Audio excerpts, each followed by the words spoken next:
Today I'm going to be talking about the wall of water, which is essentially just a little microclimate making device that you can use in cold climates to help get your crops out to the garden earlier. So I'm going to talk a little bit about how it works, how we use it, what I like about it, what I don't like about it. So keep watching if you're interested.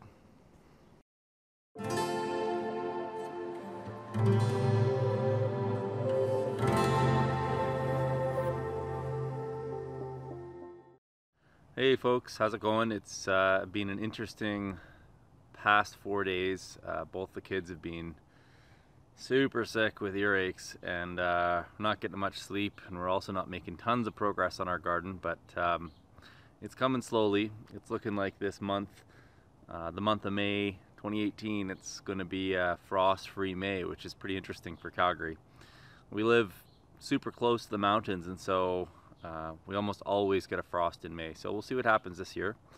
The other interesting thing is it's getting pretty warm during the day. I mean, I think today we're going to get over 30 degrees, which is also really warm for May. So the garden should do really well this year, let's hope. We've got some rain scheduled for tomorrow, so and yeah, I put in my request to the weather gods, and they're going to provide us with rain. So let's hope that my request happens. Anyways, just thought I'd give a quick garden update, let you know what's going on out here. I'm sitting beside these little walls of water, which are kind of neat. I kind of love and hate them. I love them because they're kind of a neat idea here. So basically they're these plastic cylinders full of water, and they're red, which encourages the flowering function of the tomato. The water themselves pick up enormous amounts of heat during the day, and then they radiate that heat back at night. So they kind of act like a little mini greenhouse. I don't like them because they're disposable, they're kind of expensive. I don't mind paying money for stuff, but they don't last a super long amount of time. And so every time I use them, I try and think about how we could build them to be a more permanent structure in the garden. So whether you could use kind of plastic cylinders that were maybe made out of acrylic or something like that that would last a little bit longer. Again, I don't mind spending the money, but I want something that's going to last for a while. So haven't come up with a design for that yet, but definitely been thinking about it. And essentially the main function for these in our super variable climate is that it allows us to plant things out in months like May when we can't expect frost, and so it gives us the kind of upper edge with regards to planting tender crops without having to put them into a passive solar greenhouse, which is also full of plants right now. And so you can just take a look inside here. You'll just get a sense of the tomato in there.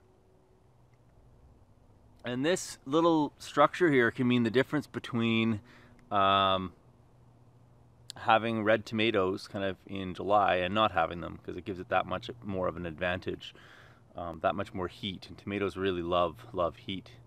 One of the other things that you can do to kind of give yourself a heads up on tomatoes is get locally adapted seeds. There's a couple of folks out here in the prairies, so Prairie Garden Seeds in Saskatchewan, highly recommend them as a seed source.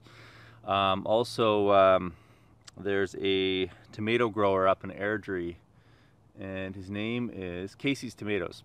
I'll put both of those links in the show notes below there. So if you're looking for a great seed source for the prairies, highly recommend these two folks.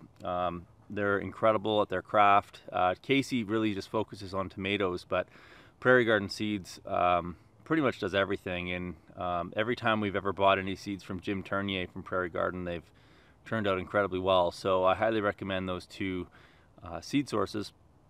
And if you've used others in the prairies, let me know. If you've used either of these two, also put some comments in the links below. So just another quick announcement. So this week we're going to be going live twice. So we're going to go live on Wednesday night with Carmen Lamoureux, again talking about urban permaculture, urban cold climate permaculture. And then Friday again we'll be talking about context specific diet. So if you've been paying attention to either of those two shows, then you'll want to sign up. So that's 6 o'clock on Wednesday Mountain Standard Time and 3:30 on Friday Mountain Standard Time on the Verge Permaculture channel. If you're getting value out of the videos, hit the like button. I love it when the likes just kind of pile up there. It really helps the channel to track.